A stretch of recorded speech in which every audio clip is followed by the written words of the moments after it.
எல்லாருக்கும் வணக்கம். இன்னைக்கு வந்து டிஎன்பிஎஸ்சி குரூப் 2 மற்றும் 2A அதுக்கான எக்ஸாம் வந்து நடத்தி முடிச்சிருக்காங்க. ஸோ இதில் மொத்தம் தமிழில் வந்து ஆல்ரெடி நம்ம பேட்டர்ன் வந்து மாற்றிட்டாங்க.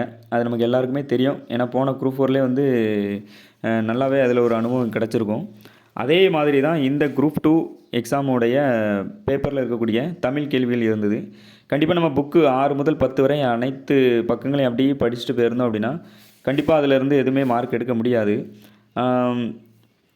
எல்லாமே அவுட் ஆஃப் சோர்ஸஸ் மாதிரி தான் இருந்துச்சு. அதுவும் ஆங்கில சொல்லுக்கு இணையான தமிழ் சொல் வந்து டிக்ஷனரி ஃபுல்லாமே படிச்சிருந்தால் மட்டும்தான் அந்த வேர்டெலாம் நம்மளால் இப்போ அதுக்கான சரியான ஆன்சர் நம்ம பண்ண முடியும். அதே மாதிரி அந்த எம்மொழி சொல்லென்று கண்டறிக இந்த இளஞ்சி அப்படின்னு ஒரு கேள்வி கேட்டிருந்தாங்க.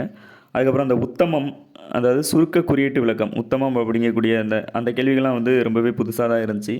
அதேமாதிரி போர்த்துகேலை பொறுத்த வரைக்கும் ஆங்கிலத்துக்கு இணையான தமிழ் சொற்கள் கேட்டிருந்தாங்க.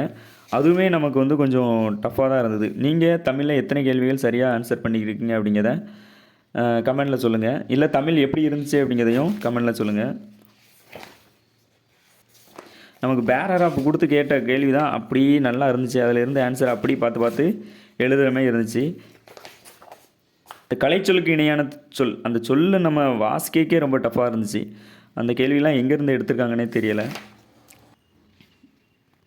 ஜிகே பொறுத்த வரைக்கும் எல்லாமே நமக்கு வந்து டைரக்ட் கொஸ்டினாகவே இல்லாமல் கூச்சு, காரணம் அந்தமாரி தான் நிறையா கேள்விகள் கேட்டிருந்தாங்க. அதே மாதிரி கால வரிசைப்படி முறைப்படுத்துதல்லையும் நிறைய 2 கேள்விகள் தாண்டி வந்துருந்துச்சு. ஆவரேஜாக உங்களுக்கு எவ்வளோ கேள்விகள் சரியாக இருக்குது, எவ்வளோ கேள்விகளுக்கு சரியாக ஆன்சர் பண்ணியிருக்கீங்கிறத கமெண்டில் சொல்லுங்கள். இன்றைக்கி கண்டிப்பாக கொஸ்டினுக்கான ஆன்சரை வந்து நம்ம கலெக்ட் பண்ணிகிட்ருக்கோம். கொஸ்டினுக்கான ஆன்சர் கலெக்ட் பண்ணவும் நம்ம வீடியோ கண்டிப்பாக நம்ம சேனலில் போடுவோம். அப்போது நீங்கள் கொஸ்டினுக்கான ஆன்சரை செக் பண்ணிவிடுங்க. எப்படியோ 2-3 சேனலில் நீங்கள் பார்த்து வெரிஃபை பண்ணிக்கிட்டு நல்லது. ஏன்னா நம்ம டிஎன்பிஎஸ்சியோட அஃபிஷியல் கீ வர வரைக்கும் நம்ம எந்த கேள்விகளுக்கு எது சரி அப்படிங்கிறதே குழப்பமாக தான் இருக்கும். இருந்தாலும் நம்ம வெயிட் பண்ணி பார்ப்போம். இந்த